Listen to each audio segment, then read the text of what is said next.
देखिए तो अभी हमारे क्वेश्चन चल रहे हैं मैग्नेटिक फील्ड के ऊपर, अलग अलग कंडक्टर की वजह से हम पॉइंट्स के ऊपर मैग्नेटिक फील्ड निकाल लेंगे। तो लास्ट क्लास में भी हमने क्वेश्चंस करे थे और आज भी हम इसके ऊपर मैग्नेटिक फील्ड पर क्वेश्चंस भी करने वाले हैं। तो लास्ट क्लास में जो हमने क्वेश्चन किया था, एक ट्राइंगल था हमारा, जो एक कंडक्टर था वो ट्राइंगल के फॉर्म में था और उसकी वजह से उसके सेंटरॉइड पे, ट्राइंगल के सेंटर पे हमने मैग्नेटिक फील्ड निकाली थी, जो कि तीनों कंडक्टर, एक ये वाला, एक ये वाला, एक ये वाला, तीनों का सम आई थी। अब देखो इसी के ऊपर ही दो क्वेश्चन और है ट्राइंगल वाले मेथड पर, लेकिन वो थोड़े उससे हटके हैं। जैसे हमने कल क्वेश्चन किया था उससे थोड़ा अलग है, ध्यान से समझेंगे तो समझ में आ जाएगा ये क्वेश्चन। देखिए नेक्स्ट इलस्ट्रेशन हमारी ये है कि एक वायर हमारा पहले ऐसे सीधा है जिसके अंदर करंट आई है, तो उसमें से कुछ करंट इधर चली गई, कुछ करंट इस वायर में चली गई, लाइक दिस। कुछ ऐसे होके आ रही है, कुछ ऐसे होके आ रही है और दोनों फिर आपस में मिलके ये नीचे की तरफ आ रहे हैं। ठीक है, आई करंट इधर आई और आई ही करंट वापस निकल गई। क्वेश्चन इस टाइप पे। ठीक है, क्या दिया इन्होंने भाई, इस पॉइंट को हम ए कह रहे हैं, इसे बी कह रहे हैं भाई, इसे इस पॉइंट को सी कहते हैं और ये डी है। ये सारी बातें क्वेश्चन में आपको दे रखी है। और क्या दे रखा है जो आपके असली काम की बात है, वो ये दे रखा है कि given resistance of A B C, A B C मतलब यहाँ से यहाँ तक का जो रेजिस्टेंस है वो इक्वल है resistance of A D C, A D और सी का जो रेजिस्टेंस है उसके बराबर है। ये आपको क्वेश्चन में गिवन है क्या कि भाई करंट आपके ऐसे आई और जो इधर से आई, दोनों साइड से होती हुई आ रही है ना, ये ऐसे आ रही है फिर ऐसे आ रही है, ये ऐसे आ रही है फिर ऐसे घूम के इधर आ रही है, दोनों सीप आके मिलके नीचे आ रही है। तो जितना रेजिस्टेंस आपकी ए बी सी वाली साइड का है उतना ही रेजिस्टेंस आपकी ए डी सी वाली साइड का है। तो डेट मीन्स हमारा जो करंट आई आ रहा है वो आधा आधा ही तो बटा होगा। समझो जरा कि भाई resistance of A B C जितना है उतना ही रेजिस्टेंस ऑफ एडीसी है। तो मतलब अगर हम देखें इनका जो आपस में रेशियो हो गया, रेजिस्टेंस ऑफ एबीसी और रेजिस्टेंस ऑफ एडीसी का जो रेशियो हो गया, जब इक्वल है तो 1:1 का रेशियो हो गया। क्लियर? तो करंट का रेशियो क्या होता है? रेजिस्टेंस का उल्टा। तो करंट इन एबीसी और करंट इन एडीसी, तो भाई 1:1 का उल्टा भी क्या होगा? 1:1। तो करंट का भी रेशियो 1:1 का आ रहा है। रेशियो मेथड लगा रहे हैं यहाँ पे। तो फिर एबीसी के अंदर करंट कितनी आएगी?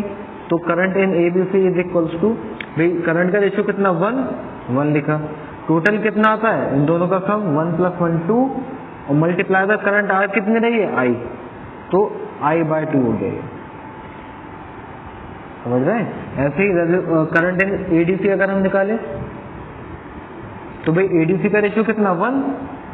कितने में से? टोटल में से। टोटल कितना है? 2। 1 + 1 और मल्टीप्लाई क्या करोगे? टोटल करंट कितनी आ रही? आई। तो ये भी I/2। डेट मीन्स कि इधर भी हमारी करंट I/2 आ रही है और इधर भी हमारी करंट I/2 आ रही है। यहाँ पर भी I/2 है, यहाँ पर भी I/2 है। ये आपस में मिलके फिर ये दोबारा से देखो I बन गई। तो ये बस यही क्वेश्चन आपका यहाँ पर समझने का था। बाकी तो सारी चीजें सेम है जैसे हमने पीछे करी। इस कंडक्टर को नाम देखिए 1 दे देते हैं, जो ऊपर से सीधा वाला आ रहा है। इसको 2 कह देते हैं इस कंडक्टर को। बी से सी वाले को 3 कह देते हैं, सी से डी वाले को 4 कह देते हैं, कोई भी नाम दे दो, इसको 5 कह देते हैं ए डी को, और ये सी से जो नीचे आ रहा है इसको हम 6 कह देते हैं। ठीक है, तो आप मुझे जरा ये बताइए 1 और सेंटरॉइड का है यहाँ पर। इन सारे कंडक्टर की वजह से सेंटर पे मुझे मैग्नेटिक फील्ड निकालनी है जे पॉइंट पर। तो ये बताइए फर्स्ट वाला कंडक्टर और जो 6 वाला कंडक्टर है इसकी वजह से जी पर मैग्नेटिक फील्ड कितनी होगी?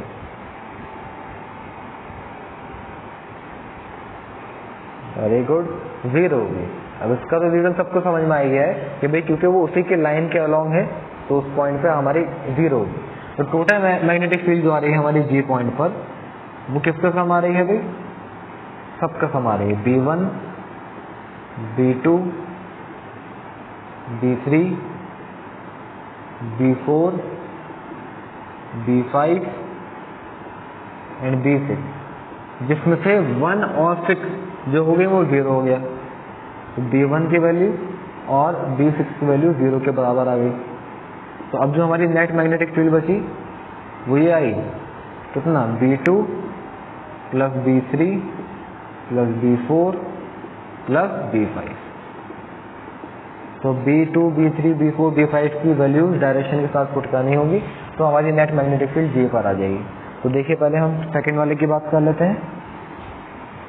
सेकंड वाला हमारा वायर ये है, A से B पे करंट आ रहा है, ठीक है। अब बात वही है कि इससे परपेंडिकुलर डिस्टेंस लेना पड़ेगा आपको, जिस पॉइंट पर आप मैग्नेटिक फील्ड निकाल रहे हो वायर की वजह से, तो परपेंडिकुलर डिस्टेंस लेंगे आप। कल कराया था, मैंने कहा था कि मैं दोबारा से नहीं बताऊंगा। तो ये जो परपेंडिकुलर डिस्टेंस आया था वो कितना आ रहा था, कुछ याद आ रहा है?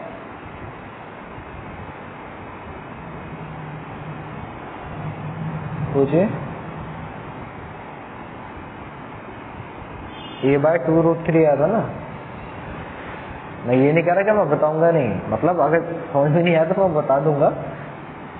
इसका A/2√3 आया था ना, ये समझ में आया था कल जैसे निकाला था।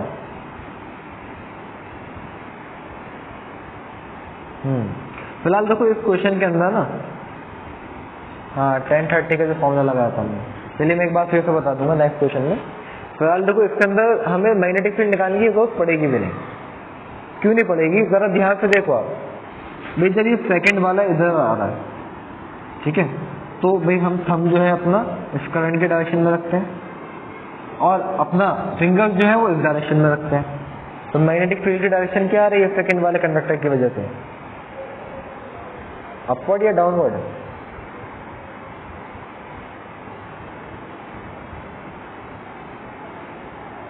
जी भाई अपना फिंगर इधर रखो, है ना, और फिंगर इधर रखिए, तो किधर आ रही है ना, अपवर्ड, या फिर ये कह सकते हैं कि आउटवर्ड आ रही है। अपवर्ड तो ऊपर हो जाएगा ना, वो असल हाथ टर्न करके दिखा नहीं पा रहा हूँ मैं कि भाई हमारा जो थंब है वो ऐसे हो गया, है ना। तो अब आप फिंगर्स को पीछे जब टर्न करोगे तो ये बाहर की तरफ निकल के आएगा आपका हाथ, तो ये क्या हो गए, आउटवर्ड हो गए।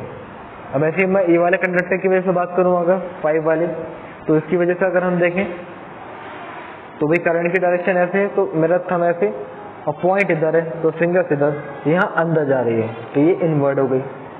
अब देखो दोनों के अंदर ही करंट भी सेम है और दोनों की डिस्टेंस भी सेम होगी, तो एक की वजह से जब बाहर आ रही है और एक की वजह से अंदर जा रही है, दोनों एक दूसरे को कैंसिल कर देंगे। मतलब यहाँ पे जो B2 है वो B5 के इक्वल है, लेकिन डायरेक्शन अपोजिट है, तो B2 इक्वल टू माइनस का B5 आया। अब ऐसे ही मैं थर्ड वाले की बात करूं, देखो थर्ड वाले में करंट B से सी जा रही है, तो थंब मेरा इधर होगा और फिंगर्स मेरी ऊपर होंगी क्योंकि पॉइंट ऊपर है, तो करंट की डायरेक्शन मतलब मैग्नेटिक फील्ड की डायरेक्शन बाहर आ रही है, आउटवर्ड। इसमें मैं देखता हूँ D से सी जा रहा है, तो भाई हमारा थंब इधर हो गया, पॉइंट ऊपर है, तो ये अंदर जा रहा है, तो ये इनवर्ड हो गया। अब देखो दोनों के अंदर करंट भी सेम है और दोनों का डिस्टेंस भी सेम है, तो ये भी आपका B3 और B4 भी एक दूसरे के क्या हो गए, इक्वल हो गए, लेकिन डायरेक्शन इनकी अपोजिट है। तो हमारी जो नेट मैग्नेटिक फील्ड आ रही है G पॉइंट पर, वो क्या बैठ गई फिर भाई, जब B2 और B5 आपस में इक्वल है, तो B2 की जगह पे माइनस का B5 लिख देते हैं भाई, और B3 की जगह पे माइनस का B4 लिख देते हैं, प्लस का B4 प्लस का B5। तो ये क्या हुआ भाई, B5 से B5 गया, B4 से B4 गया, नेट मैग्नेटिक फील्ड जो है हमारी सेंटर पर इस केस में 0 आ रही है,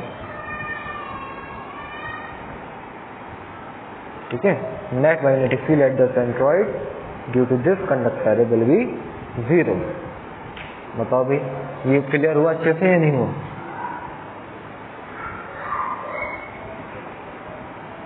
मुझे कोई डाउट है इसमें?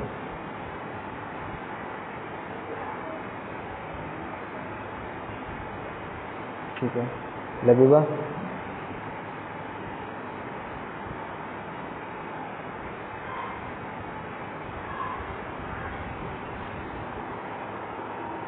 लबीबा आपको कुछ पूछना है या क्लियर है?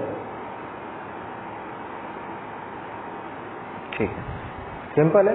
देखो जब आपकी करंट जितनी इक्वल इधर आ रही थी इतनी ही इधर आ रही है, तो उस केस में तो हमने देख लिया कि भाई ये हमारा नेट मैग्नेटिक फील्ड 0 आ रही है, क्योंकि इधर वाले हिस्से की सारी चीजें और इधर वाले हिस्से की सारी चीजें एक दूसरे के अपोजिट डायरेक्शन में है, तो वो कैंसिल आउट कर देंगे। लेकिन अब इसके अगर नेक्स्ट क्वेश्चन, इसके बिल्कुल नेक्स्ट वाला जो क्वेश्चन अब मैं आपको करने जा रहा हूँ, तो उसमें क्या है कि जितनी करंट इधर है उतनी करंट इधर नहीं है, अलग अलग है। तो उस केस के अंदर फिर हमारी नेट मैग्नेटिक फील्ड सेंटर पे 0 नहीं होगी, कुछ ना कुछ होगी। देखो सेम यही क्वेश्चन है, बस इन्होंने ये कह दिया कि resistance of the arm ABC, question में क्या है, resistance of the arm ABC is equals to 2 means twice of the resistance arm of the ADC। मतलब ABC वाली आर्म का जो रेजिस्टेंस है वो ADC वाली आर्म का जो रेजिस्टेंस का डबल है। तो मतलब रेशियो कितना हो गया, RABC इज टू RADC का रेशियो क्या कितना हो गया भाई, 2:1 का हो गया, 1 ही हुआ। तो करंट का रेशियो हम निकाल लेंगे। अब IABC इज टू IADC का रेशियो, अब क्योंकि रेजिस्टेंस और करंट एक दूसरे के इनवर्सली प्रोपोर्शनल है, तो करंट का रेशियो कितना हो जाएगा,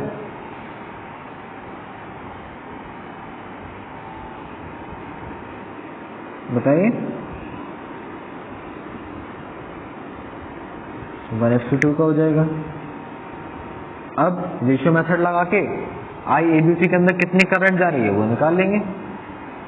तो टोटल तो I आ रही है, तो I में तो इधर कितनी आती है और इधर कितनी आती है, ये आसानी से आ जाएगा। अब देखो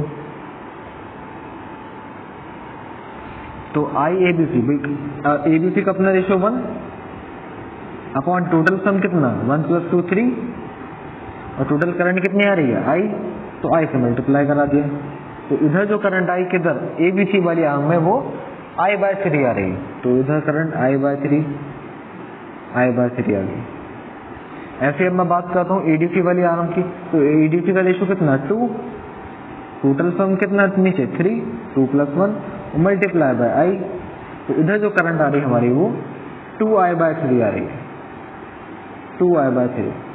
तो इस केस में क्या होगा, इस केस में भैया हमारी एक दूसरे को कैंसिल नहीं कर पाएंगे पूरी तरीके से। हाँ डायरेक्शन अब भी अपोजिट है लेकिन इक्वल नहीं है ना मैग्नीट्यूड, तो इसलिए हमारी नेट मैग्नेटिक फील्ड G पर 0 नहीं होगी, कुछ ना कुछ होगी। अब लगाते हैं। हाँ लेकिन ये तो बात है कि 1 वाला कंडक्टर और जो 6 वाला कंडक्टर है उसकी वजह से अब भी 0 होगी, क्योंकि पॉइंट आपके उसकी लाइन के अलॉन्ग है। तो B1 और B6 तो अब भी 0 है। ठीक है, अब B2 निकालते हैं जरा, B2 कैसे आएगा। तो देखो B2 की वैल्यू क्या होगी, B2 की वैल्यू, तो भाई हमारा जो रिजल्टेंट है, हमारी जो डायरेक्शन है वो ऐसी आ रही है ना, और ये पॉइंट हमारा देखो ऐसे लाइन खींचते हैं, ये एंगल 1030 का था, कल कराया पूरा, ये 60 का एंगल बनाते हैं इस पे, तो ये 5 और 2 की वैल्यू मिल गई थी हमें। तो फॉर्मूला क्या होता था, μ0/4π I/r sin φ1 + sin φ2, यहाँ से वो तो आएगा μ0/4π I/r क्या होता था, ये परपेंडिकुलर डिस्टेंस, जो कि ये हमने कल निकाल के दिखाया, a/2√3 आया था। अगर इसकी लेंथ a है, ये जो साइड है आपकी a है और a ही गिवन है हमने, तो यहाँ पर a/2√3 हो गई, μ0/4π I/a/2√3। ठीक है, sin φ1 + sin φ2, तो sin 60 + sin 60, sin 60 का फॉर्मूला √3/2, sin 60 का फॉर्मूला √3/2, तो √3/2 कितना हो गया, 2√3/2 हो जाएगा। ये तो कल पूरा सॉल्व कराया है ऐसे मैंने आपको, फिर भी बता रहा हूँ। μ0/4π I 2√3 ऊपर पहुँच गया अपॉन a, ये √3/2 + √3/2 क्या हो जाएगा, 2√3/2 हो जाएगा। 2 से 2 कट, 2 × 2 = 4 गया, और ये √3 × √3 3 हो गया। तो यहाँ से आ रही है हमारी भाई 3/2 μ0I/πa, पाई स्मॉल a है। तो ये हमारी मैग्नेटिक फील्ड आ रही है।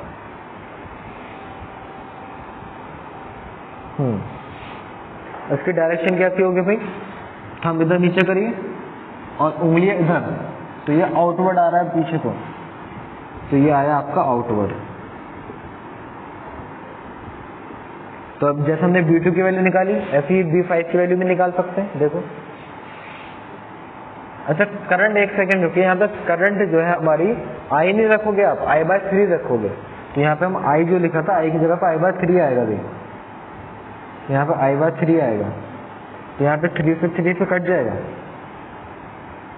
यहाँ पे 3 से 3 कट जाएगा, तो μ0/2 पाई I/A ये हो जाएगी हमारी मैग्नेटिक फील्ड। ऐसे अब हम B5 की वैल्यू निकालते हैं, तो μ0/4 पाई I की जगह पे यहाँ कितना आ रहा है 2I/3, तो 2I/3 μ0/4 पाई I/A, तो A की जगह पे ये डिस्टेंस आएगा जिसको हम A/2√3 कहते हैं, तो A/2√3। चलो अभी नीचे लिख देता हूँ, फिर क्या आएगा sin 60 प्लस sin 60। तो ये इसको भी आप जैसे मैंने ऊपर वाला देखो एक सॉल्व करके दिखा दिया, ऐसे आप इसको सॉल्व करेंगे। इसकी जो डायरेक्शन है वो किधर आ रही है भाई, देखो इसकी इनवर्ड आ रही है ना, क्योंकि थंब इधर और फिंगर से आपकी पॉइंट की तरफ, तो ये अंदर जाना चाहिए, तो ये आपकी इनवर्ड आ रही है, तो इसकी डायरेक्शन भी हमारी इनवर्ड होगी। चलिए अभी B2 और B5 की वजह से हमने निकाल लिया, अब ऐसे हम B3 की वजह से निकालते हैं। देखो भाई B3 की वजह से,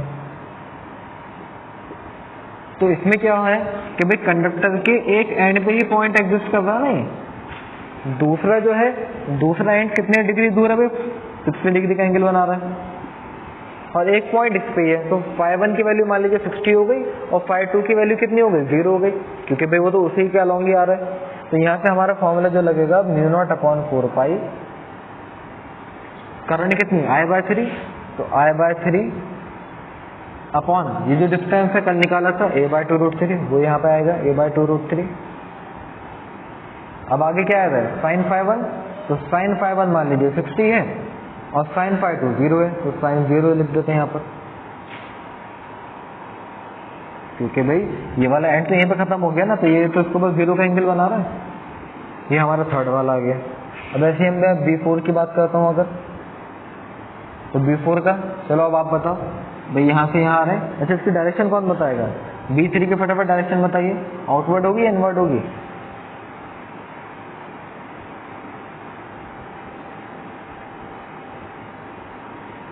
थर्ड वाले कंडक्टर की वजह से G के ऊपर,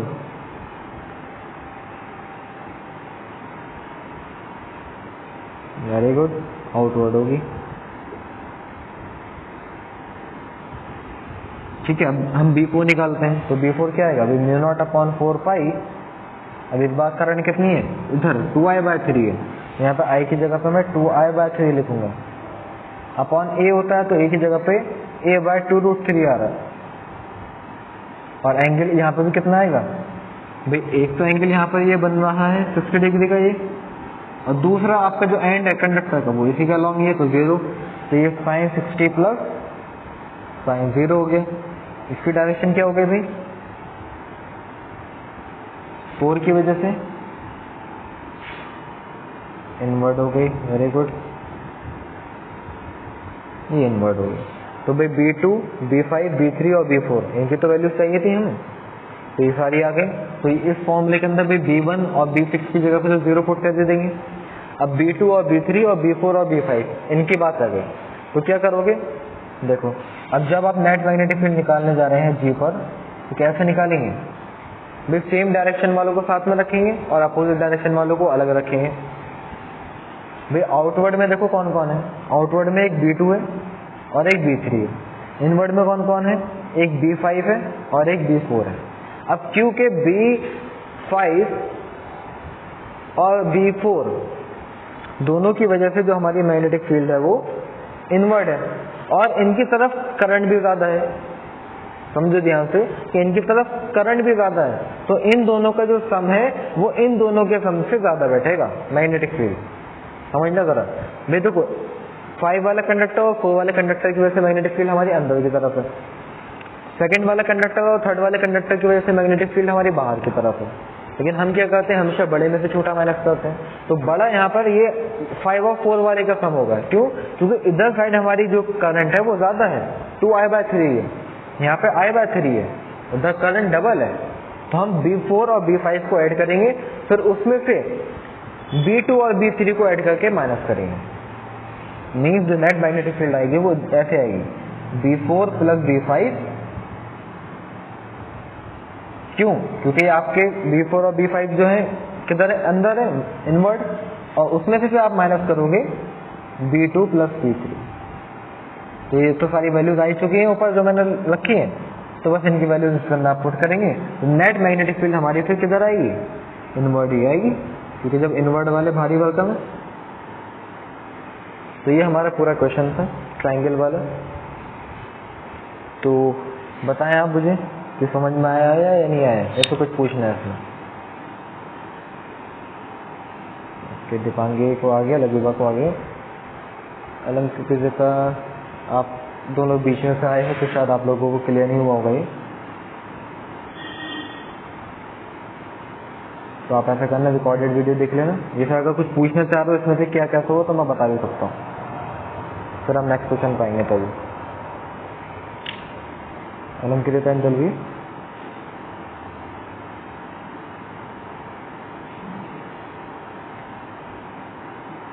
हाँ चलो देख लेना, थोड़ा सा टाइम पे बच जाएगा अपने। इजी क्वेश्चन है, मैं आराम से एक्सप्लेन किया है, अगर नहीं आया तो आप मुझसे कल पूछ लेना, ठीक है अलंकृत? ओके, चलो नेक्स्ट क्वेश्चन पे आते हैं। इजी इजी से क्वेश्चन, अब ग्राफ वाले, ट्राइंगल वाले एक क्वेश्चन मैंने कल कराया था, 2 आज ये कराए, आ जाते हैं इसके ऊपर क्वेश्चन।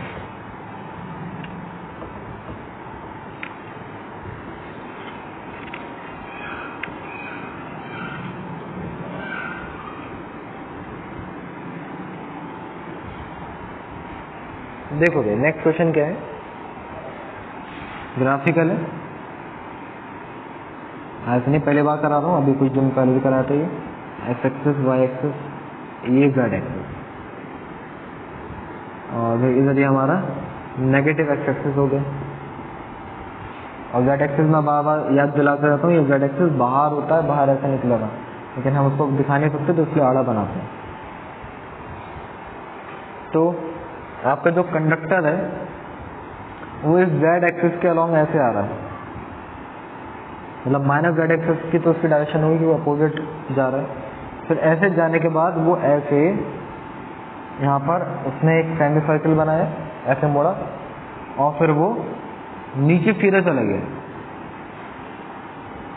ठीक है। तो इन पूरे कंडक्टर की वजह से इस O पर कितनी मैग्नेटिक फील्ड होगी ये बताइए, अगर करंट I इसमें से दौड़ रही है।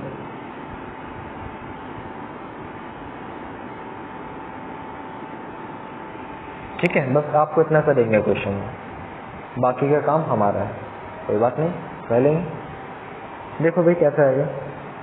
तो पहले तो हम सबसे पहले काम हमारा क्या करना होता है कि अलग अलग पार्ट को अलग अलग कंडक्टर मान लेंगे। तो हम पहला काम क्या करेंगे कि भाई एक ये वाले पार्ट को कंडक्टर 1 मान लेते हैं। अब क्योंकि ये पूरा एक सेमी सर्कल है तो इसको पूरे को एक कंडक्टर 2 मान लेंगे, यहाँ से लेके यहाँ तक, और फिर यहाँ से लेके यहाँ तक इसको हम कंडक्टर 3 मान लेते हैं।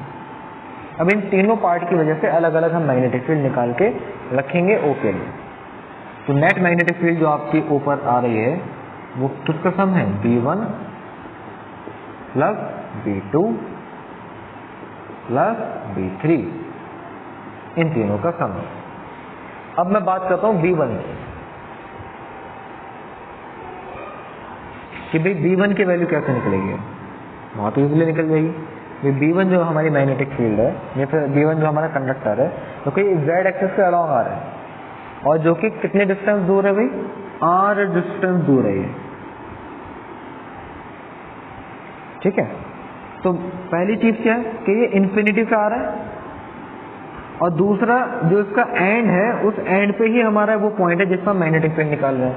तो याद है वो वाला केस हो गया कि आपका एक कंडक्टर है, उसके एंड पॉइंट पे आपकी मैग्नेटिक फील्ड निकाल रहे हो, तो एक ही वजह से अब ये इन्फिनिटी पे जा रहा है तो ये 90 का हो जाएगा एंगल, और दूसरे वाले की वजह से एंगल है नहीं तो वो 0 हो जाएगा। तो फॉर्मूला क्या लगेगा, μ0/4π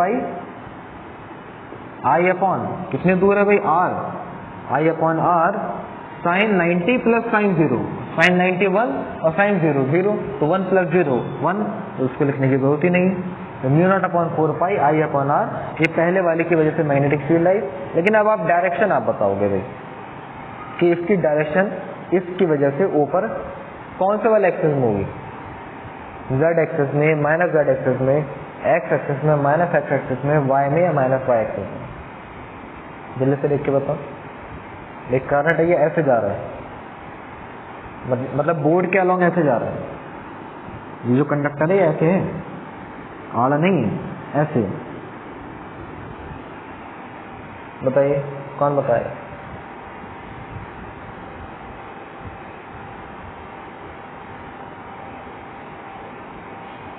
करंट जो है वो इनवर्ट जा रहा है ऐसे, ऐसे बोर्ड के अंदर जा रहा है बाहर से, और पॉइंट इधर है। तो क्या करना चाहिए भाई, थंब को मुझे बोर्ड की तरफ लेके जाना चाहिए और फिंगर्स को मुझे ओ की तरफ लाने चाहिए। तो direction of push by palm किधर आ रही है,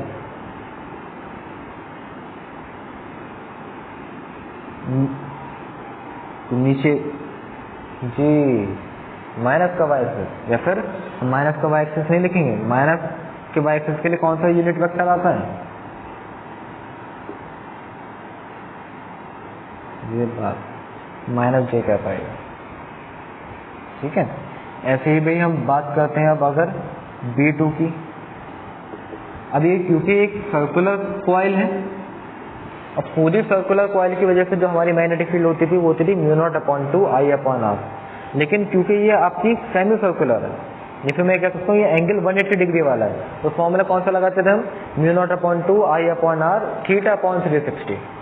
यहाँ पे थीटा की वैल्यू 180 है, तो देखो mu not upon 2 I upon R theta upon 360। तो थीटा कितना 180 डिग्री का तो एंगल बना रही है यहाँ पर पूरा, अपॉन 360, तो 180 2 का गया 36, तो ये आ रहा भाई mu not upon 4 I upon R. इसकी डायरेक्शन वगैरह बताओ क्या होगी। अब मैंने बता चुका हूँ कि जो आपकी सर्कुलर कॉइल होती हैं तो उसकी डायरेक्शन में फिंगर्स को रोटेट करा जाता है। तो किधर जा रही है magnetic field,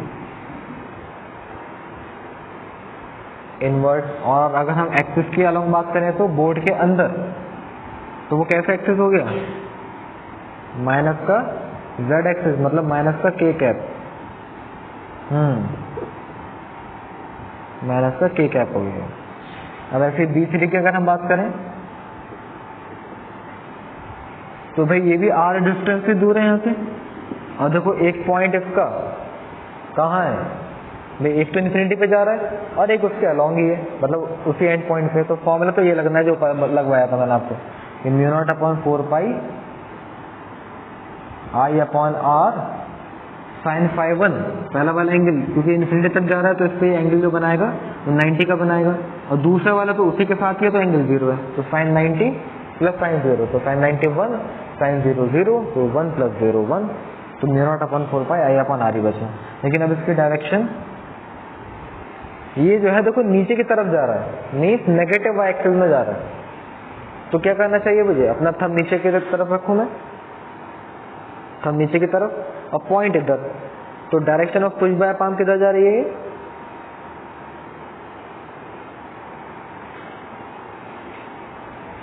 minus z axis जा रही है, तो यहाँ पे भी माइनस का k कैप ही आएगा। ठीक है, ये क्वेश्चन था। बताओगे तो ये B1 B2 B3 ये वैल्यूज आप इसके अंदर पुट कर देंगे तो आपकी BU निकल कर आ जाएगा। अच्छा टेस्ला में आएगा, बार बार रिपीट करता रहता हूँ, सबकी यूनिट टेस्ला है, टेस्ला टेस्ला। बताइए भी किस किस बच्चे के ये क्वेश्चन समझ में आए, वो हैंड रेज कर सकते हैं, और जिसके नहीं आया तो वो पूछ सकते हैं।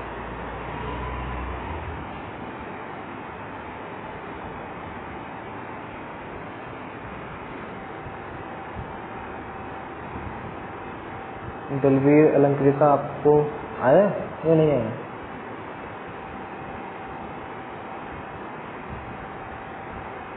अलंकृता आप मुझे सुन पा रही हो,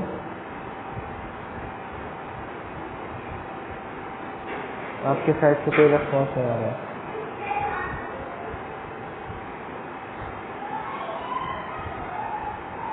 चलिए आगे बढ़ते हैं। तो इजी इजी से क्वेश्चन है। और नेक्स्ट क्वेश्चन देखो सेम यही है, बस इस बार क्या हुआ, मैं इसी में सही कर दूंगा। देखो नेक्स्ट क्वेश्चन में क्या है,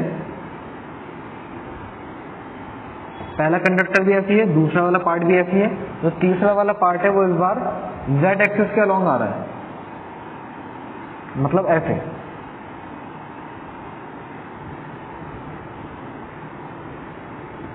बस ये आपका थर्ड कंडक्टर हो गया।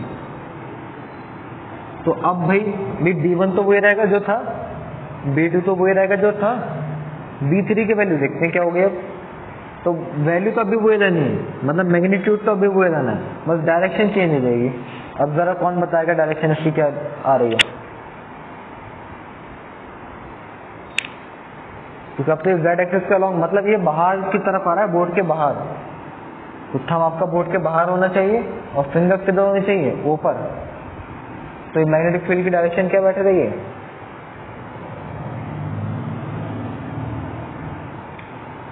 माइनस वाई एक्सिस, मतलब माइनस का इस बार हो जाएगा जे कैप। देखा, थोड़ा सा लाइन आड़ी और ऐसे करने से कितना फर्क हो गया। तो कुछ नहीं, बस अब ये तीनों वैल्यूज पुट करना आप बीओ में, तो आपकी मैग्नेटिक फील्ड आ जाएगी। बताइए भाई ये क्वेश्चन किसको क्लियर है। Then we will come to the next question.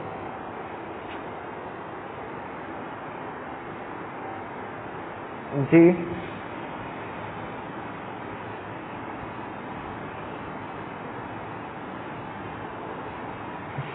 Third वाले की वजह से ना,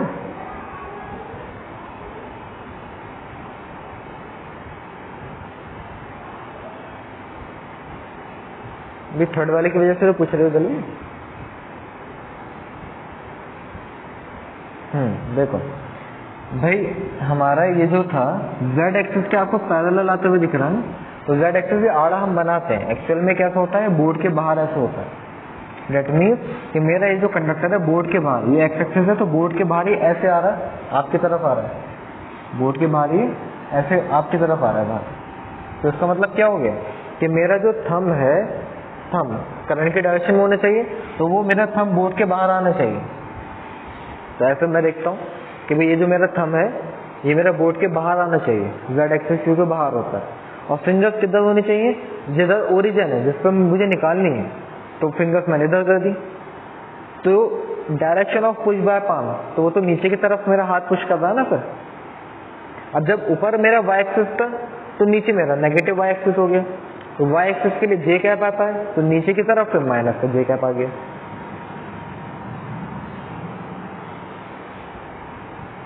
नहीं इमेजिन कर पाया अभी,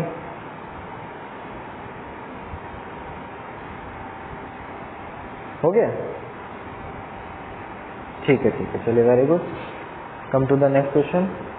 अलंकृता अगर आप मुझे सुन पा रहे हो तो आप बताएं, यहाँ तक सब क्लियर है।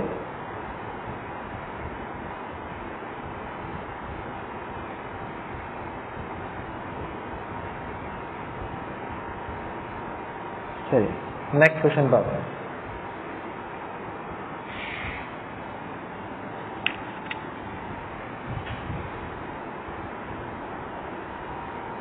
अच्छा ऐसा कीजिए, आप लोग दोबारा से लिंक ज्वाइन कर लीजिए।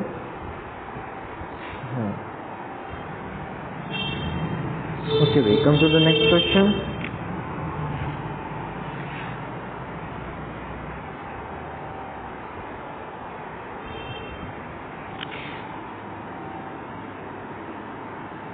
अब देखिए, अब हमारी जो इलस्ट्रेशन शुरू हो गई, illustration based on the magnetic effect of current, तो वही चल रही है अभी हमारी, मतलब जो हमारा करंट है उसकी वजह से जो मैग्नेटिक फील्ड क्रिएट होती है।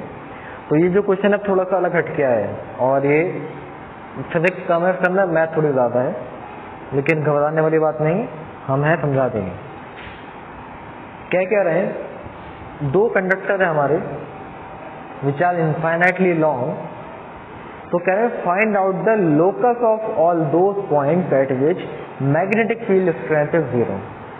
देखो समझ में आ जाएगा भाई, एक जो कंडक्टर है हमारा वो एक्स एक्सिस के अलोंग उसकी डायरेक्शन, और एक जो कंडक्टर है उसका पॉजिटिव वाई एक्सिस के अलोंग डायरेक्शन।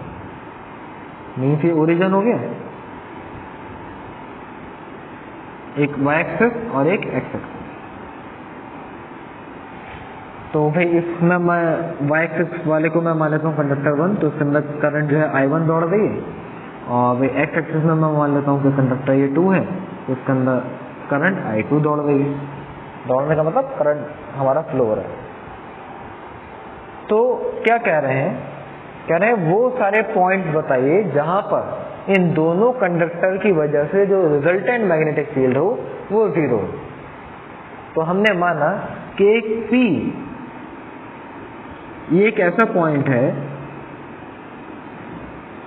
जो कि x, y डिस्टेंस पर है, मतलब x एक्सिस से उसकी दूरी x है, स्मॉल x, और मतलब ऐसा समझो ना, x, y का कोऑर्डिनेट का मतलब तो जानते ही हो आप कि भाई यहाँ से लेके यहाँ तक x और यहाँ से यहाँ तक y, तो इतने डिस्टेंस पे एक हमें P पॉइंट ऐसा मिल रहा है जहाँ पर फर्स्ट वाले कंडक्टर और जो सेकंड वाला कंडक्टर है उसकी वजह से मैग्नेटिक फील्ड 0 हो रही है। ये हमने माना। देखो 0 क्यों हो रही होगी, समझो, क्योंकि I1 की जब डायरेक्शन ऊपर की तरफ है तो मैं थंब ऊपर लेता हूँ और P पॉइंट ये मानता हूँ, तो मैग्नेटिक फील्ड की डायरेक्शन कहाँ जा रही है, बोर्ड के अंदर, इनवर्ड। इसकी मैं बात करता हूँ तो मेरा थंब इधर होना चाहिए और मेरी फिंगर्स ऊपर P की तरफ होने चाहिए। तो अब जो मेरी मैग्नेटिक फील्ड की डायरेक्शन आ रही है वो बाहर की तरफ आ रही है, मीन साउथवर्ड। अब क्योंकि I1 और I2 अलग अलग है तो हमें नहीं मालूम कि ऐसा कौन से वाले पॉइंट पर होगा, लेकिन एक ना एक पॉइंट कोई ऐसा आएगा जहां पर आपकी I1 और I2 की वजह से मैग्नेटिक फील्ड जो है वो 0 हो रही होगी। तो उस पॉइंट को हमने P मान लिया कि जो कि x एक्सिस में x सेंटीमीटर दूर है और y एक्सिस में y सेंटीमीटर दूर है। ठीक है, ये सारी बातें आपकी थ्योरी के अंदर लिखी हुई थी जो कि मैंने बता दी। अब मैं आपको बस खाली इसमें रीड करके बता देता हूँ। हमने क्या माना कि let P point which is x, y be the point at which the resultant magnetic field strength is 0। मतलब ये वाले फर्स्ट वाले कंडक्टर और सेकंड वाले कंडक्टर की वजह से इस P पॉइंट पे जो हमारी नेट मैग्नेटिक फील्ड है वो 0 हो गई। क्यों? क्योंकि 1 वाले की वजह से अंदर जा रही है और 2 वाले की वजह से बाहर आ रही है। ओके, तो भाई मैग्नेटिक फील्ड B2 मान लिया कि भाई वो सेकंड वाले कंडक्टर की वजह से, और मैग्नेटिक फील्ड B1 वो हमने मान लिया कि वो फर्स्ट वाले कंडक्टर की वजह से। तो क्वेश्चन के अकॉर्डिंग क्या हो जाएगा कि B1 जो है वो इक्वल हो जाए -B2 के। तो मैग्नेटिक फील्ड 0 होने का मतलब क्या कि भाई पहले वाले कंडक्टर की वजह से मैग्नेटिक फील्ड जो कि अंदर है वो इक्वल हो जाए सेकंड वाले कंडक्टर की वजह से जो कि मैग्नेटिक फील्ड बाहर है।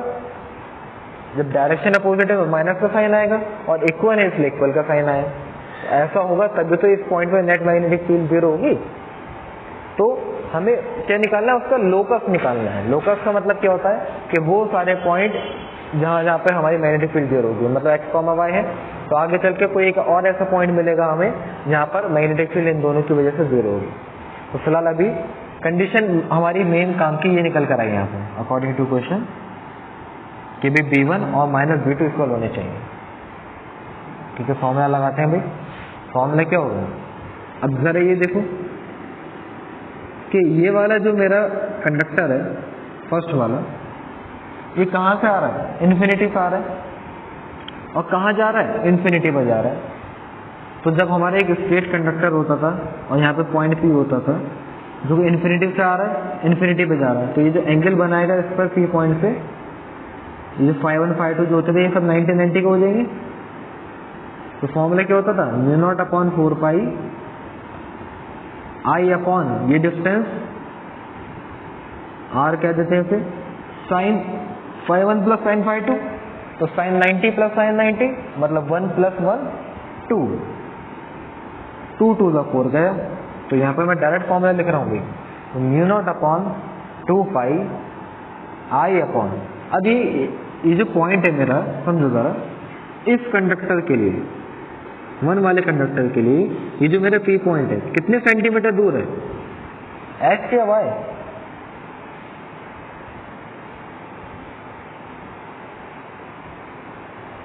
x है ना, तो μ0/2π I अपॉन x हो जाएगा।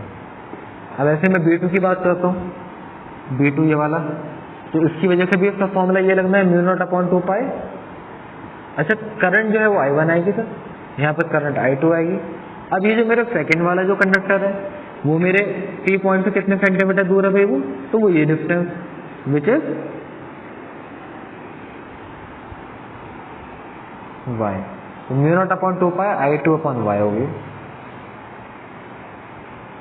ठीक है भाई, μ0/2 से μ0/2 कैंसिल आउट हो गया। तो यहाँ से y की वैल्यू क्या निकल कर आ रही है भाई, I1/x को मैं उधर भेज देता हूँ, तो ये I2/I1 हो जाएगा, और ये x नीचे था उधर जाके ऊपर आ जाएगा। तो ये हमारी रिलेशन निकल कर है, जो कि एक कहीं ना कहीं स्ट्रेट लाइन की इक्वेशन है। स्ट्रेट लाइन की इक्वेशन मैथ में क्या होती है, y = mx + c। ये ऐसा नहीं 11 में पढ़ा जाता है, ये 9-10 की बात है।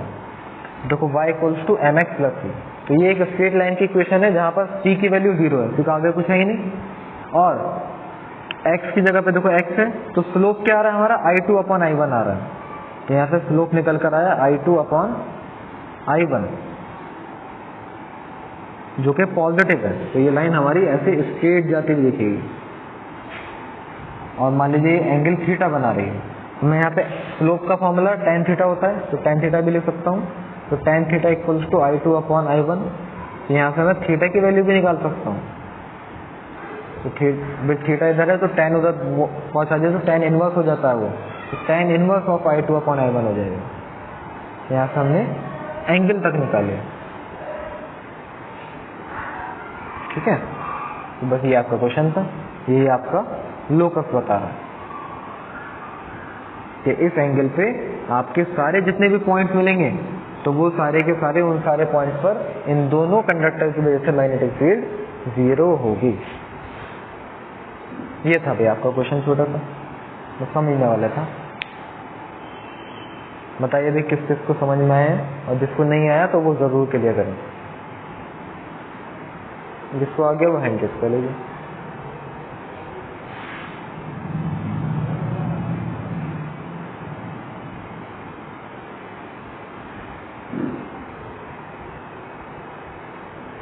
अलंकृता सिंह, आप कुछ कहना चाहेंगे?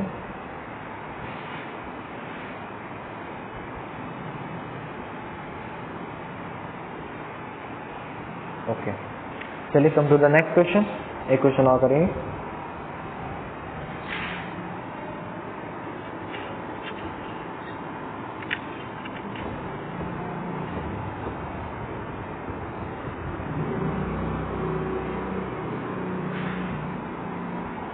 देखिए भाई नेक्स्ट क्वेश्चन क्या कर रहा है, नोट्स में देखिए।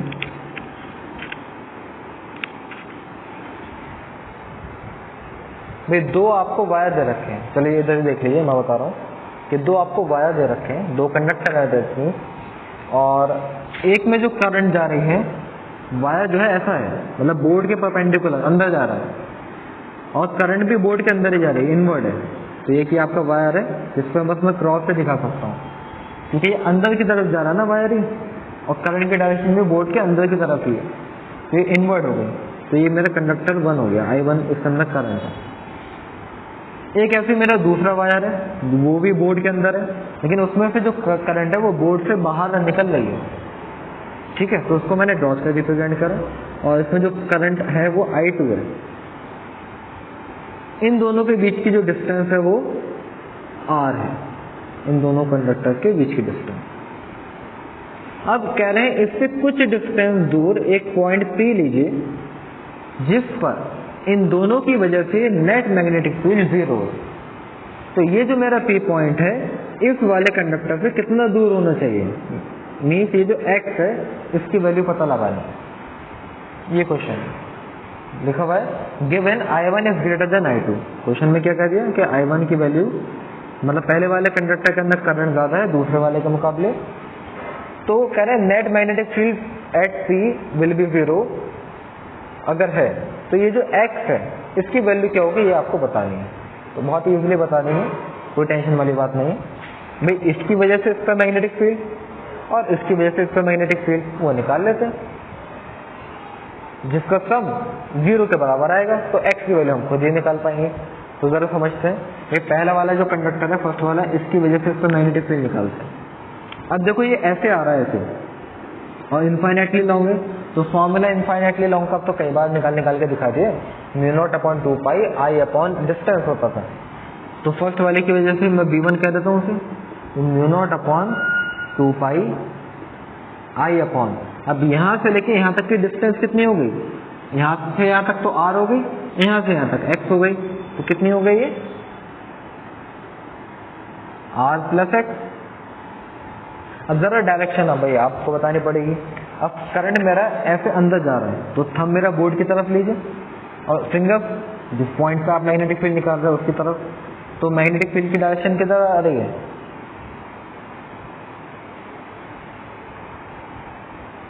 बताइए।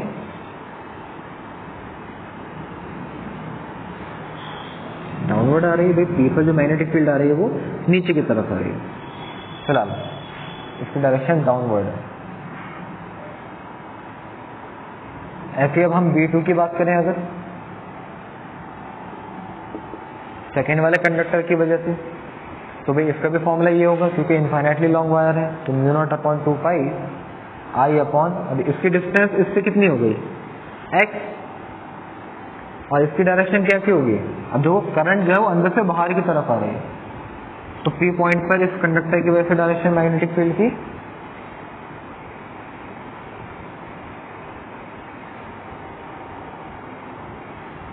क्या बैठेगी,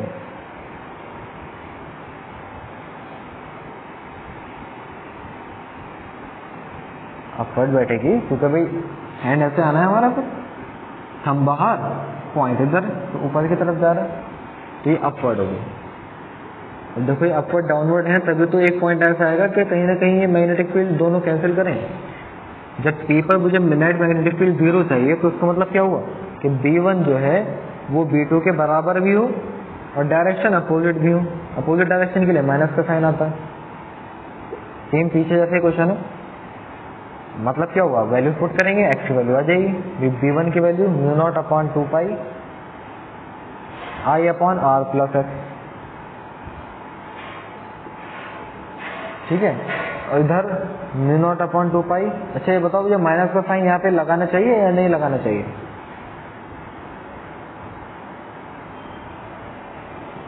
माइनस का साइन बस मैंने इसलिए लगाया था क्योंकि ये वेक्टर क्वांटिटी थी, और वेक्टर क्वांटिटी की जब डायरेक्शन अपोजिट होती है तो माइनस का साइन लगाते हैं, लेकिन जब मैग्नीट्यूड रखेंगे तो माइनस का साइन नहीं आएगा, ठीक है। कभी ये मिस्टेक करते हैं आप। म्यू नॉट अपॉन 2 पाई से म्यू नॉट अपॉन 2 पाई गया। अच्छा करंट तो इसकी I1 थी, इसकी I2 थी, यहाँ पे I1 और I2 लिखते हैं, तो यहाँ से भी X की वैल्यू आप निकाल लोगे। देखो क्रॉस मल्टीप्लाई करा दें, तो ये X I1 हो गया और उधर R प्लस X I2 हो गया, तो अंदर मल्टीप्लाई कराया अगर तो X I1 is equals to R I2 plus X I2, ठीक है भाई। ये X में इधर ले आया, तो ये हो गया भाई X I1 minus X I2 is equals to R I2, X common ले लिया, तो I1 minus I2 is equals to R I2, यहाँ से X की वैल्यू आ गई कि R I2 upon I1 minus I2, ये आ रही है भाई आपके नोट्स में भी, R I2 अपॉन, तो सिंप्लीफाई किया तो आप खुद भी कर लोगे, R I2 upon I1 minus I2। तो आपका जो सेकेंड वाले कंडक्टर से P पॉइंट इतने डिस्टेंस दूर होगा, तब जाके आपका P पॉइंट के ऊपर मैग्नेटिक फील्ड 0 होगी। Is get clear to everyone? जल्दी से बताइए।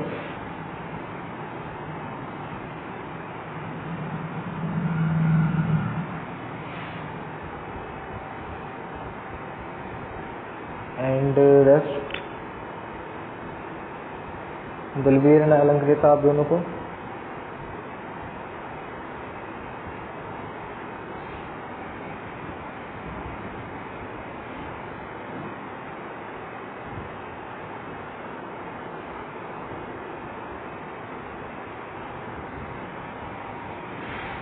दलवीर समझ में आया क्वेश्चन? ही